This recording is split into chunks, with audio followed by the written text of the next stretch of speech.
When it comes to showing your spouse love, you may think that you're showing them love, but are you really? This is the Truth Pop Podcast with Jake and Kathy, a Catholic take on faith and culture. Be sure to subscribe. Welcome to another episode of the Truth Pop Podcast. I'm Kathy. And my name is Jake. We are a married couple giving you a Catholic take on faith and culture, helping you to live out your faith in modern day society. Otherwise known as Cake, if you'd prefer to just call us that, Jake and Kathy. We go by that too. Just a reminder, actually, if you have not checked out our Christian radio station online, Truth Pop Radio, playing your favorite contemporary Christian music, while also giving you access to clips from Father Mike Schmitz and some of your other favorite Catholic speakers. It's a Catholic alternative to Christian radio built for you, and now it's 100% ad-free. So we'd love for you to stream. Check it out at truthpop.net. That's where you can listen online. Just click the Listen Live button there, or grab the free Live 365 app. It's totally free, and search for Truth Pop. Hey, Jake, I have a question for you. Yeah, what's up? How full is your love tank? Ooh, how full is my love tank? Wow, I feel like I'm on the hot seat right now. I would say it's pretty full. But kind of at the end of a week and kind of tired. Well, hopefully I can fill that love tank more. Gary Chapman talks about in his book, The 5 Love Languages, that we all have a love tank and we can fill it through something he calls one of the 5 love languages. Ooh, tell me more. And so everyone has a love language, how they receive love.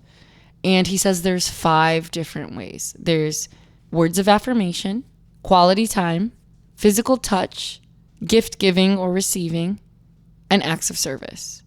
So 5 different ways of receiving love. I would say yours is quality time. Well, I would hope you know that by now, after 6 years of marriage. I passed the test after 6 years. Phew. I'm not sleeping in the basement tonight. That's good. So yeah, yours is quality time. Yours, of course, is words of affirmation. By a mile. Yep. And probably by like a couple of miles. So. Yeah, I had to really learn how to speak that. Although I do like to affirm naturally, but it's something that I wanted to really improve on as we got married, and I started to learn how much words really do matter. Like, they're so meaningful to you. And Gary Chapman talks about how we keep speaking the way we receive love, and it may not necessarily be the way that our spouse receives love.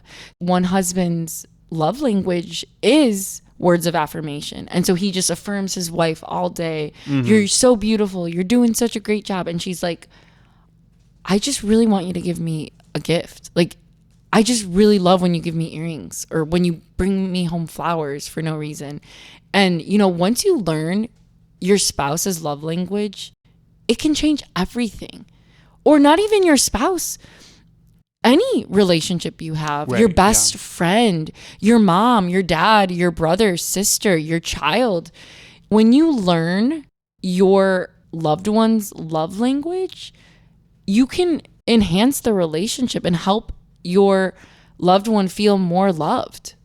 To use the kind of a silly analogy, it's like if you were to go on a trip to a foreign country and you just speak English to everybody you encounter, right? And it's like no one would do that. No one would expect that. But you're right. How often in our relationships in life do we have tension? Do we have conflict? Because we think that we're giving 120%. Like, I'm doing everything. I'm being a good husband. I'm being a good neighbor. Like, but why won't they respect me, right? And I think that there can be some frustration there if there's that disconnect. But I think this book is brilliant, and not only look at it in transforming your marriage, but just transforming the way that we look at what love is, right? Because I think our culture does get love wrong in so many ways. Love, as St. Thomas Aquinas puts it, is to will the good of another. So being willing to retranslate what we think love looks like. So for me, I look at love as just constantly affirming. Like, I'm so quick to encourage you, babe, or to encourage someone else. And it's kind of a funny story. It reminds me of a time that, Kathy, you remember we did an escape room in the Wisconsin Dells? Yeah. And like, escape rooms are not my thing. I was just doing it. because all of my other family members wanted to do it. And I'm not going to say who. It wasn't Kathy. Don't worry. It was someone else. He literally got to the point that he got annoyed at me because I'm just like standing around affirming everybody because there was nothing else that I could bring to the table here. I was going to be stuck if it were on my own, but I'm like, well, I can just be the affirmer. And someone comes up to me and says, Jake, stop affirming people. And I'm like, all right, fine. So I'm just going to sit. So I just, go into the back corner and just kind of wait for everybody else to do the work then. So, yeah. I mean, affirmation comes very naturally to me, but I could sense, babe, like when we first got married, like that wasn't necessarily what you needed right away. Like you needed quality time. Yeah, that's and something I've learned about myself too, that it's very meaningful for me when people take the time and they spend time with me, and not just time, but like quality time. So when people are engaged, like especially when you pay attention to me, when you ask about my day, when you ask how I'm doing, and you actually want to know and you care. There's been times where people will be like, oh, how are you doing? And then I'll tell them, and then they'll just kind of like be like, oh, okay, and like look the other way, and it's like, well, you don't really care how I'm doing, and that's hurtful. Right. I also really enjoy doing activities together, things that I really enjoy. It means a lot to me. Like I really value experiences, and so I think that's why it's so meaningful to me. I think for me, I'm sort of relearning what quality time even looks like. It doesn't necessarily mean that we're just having dinner together and then staring at the wall, right? And so there have been experiences and moments, I think, in our marriage, babe, where I've said to you, I've been kind of confused because I'm like, wait, like you're asking for more time. Like we just went to dinner together. Yeah, you're like, wait, we just spent the whole day together. I'm like, yeah, but it wasn't quality time. So like, it's intentional. Yeah, it's intentional. Like if we just eat dinner together and watch a show, like, we do that a lot. So like, it's something that is more meaningful. It's something that we're engaged with each other. We're talking to each other. Like we're doing something that's meaningful. Yeah, what are some of the other love languages that could be worth exploring? Physical touch is one. So some people just really value just like a hug is so meaningful, or like a massage, a kiss. Physical touch is actually number 2 on my list. So it's something that I value, but it's not as much as quality time, but it is important to me. It means a lot to me, like when you hold my hand. Yeah. And then, so I think for me, physical touch is probably not as high. It's not something that I always think about.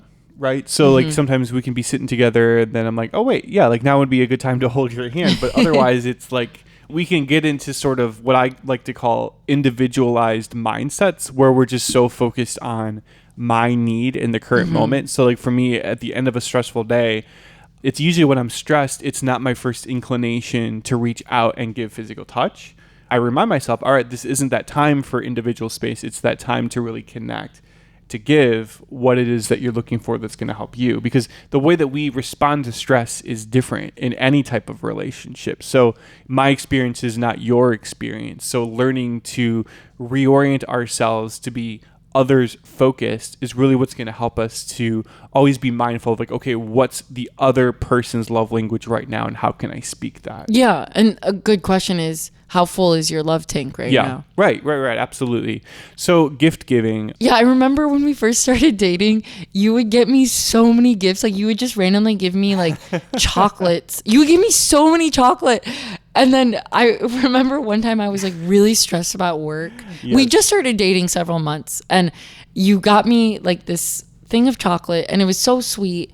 It meant a lot to me, but at the same time, I felt a little overwhelmed. And I remember saying like, okay, please stop getting me all these gifts and all these chocolates and only give me gifts on special occasions like my birthday, our anniversary, Christmas, and that's it. I think for both of us, we had to learn like, okay, like, yeah, we'll do gifts on holidays, but we're not going to put as much pressure on this aspect of the holiday. We're going to put more emphasis on like, okay, like what's the quality time? How are we going to spend it? And who are we going to be with? Yeah, that's more meaningful to me. So learning to let go of those expectations can be really helpful in a relationship. Or if you're thinking about, okay, like how is this friend needing me right now? Do they need a gift or do they need a text of encouragement or do they need quality time or do they need some kind of service? Yeah, so acts of service is the last one. So that's doing something specific for that other person, and that's how they receive love. So it can be cleaning their house for them or doing a specific task or chore for them.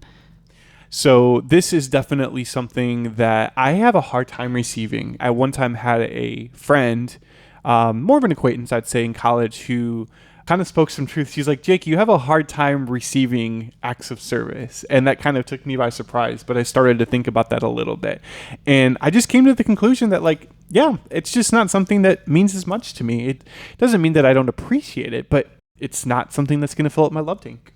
Yeah, although you do appreciate when I clean the house. You're like, oh, thank you so much for cleaning. Yeah, but I think maybe that's more my OCD's love language, not necessarily me as a person. So. Yeah, and sometimes you come home and you're like, thank you so much for cleaning. It looks great in here. I'm like, I didn't do a thing, but you're welcome. Hashtag placebo effect right there. I would definitely recommend taking the quiz online, 5 Love Languages. You can take it, read the book, and maybe encourage a friend or family member or your spouse or boyfriend or girlfriend to take it and just talk about it. Have that communication and really learn more about yourself and then the other person. It's a really fun activity to learn how can we speak love into this other person's life right now. And I think about that particular part of the gospel where Jesus is at the well and he meets the Samaritan woman. This is such a beautiful passage to ponder because in this moment, this woman, she's basically found out. Like, Jesus knows everything about her. He knows her sin. He knows her shame. But Jesus meets her with love.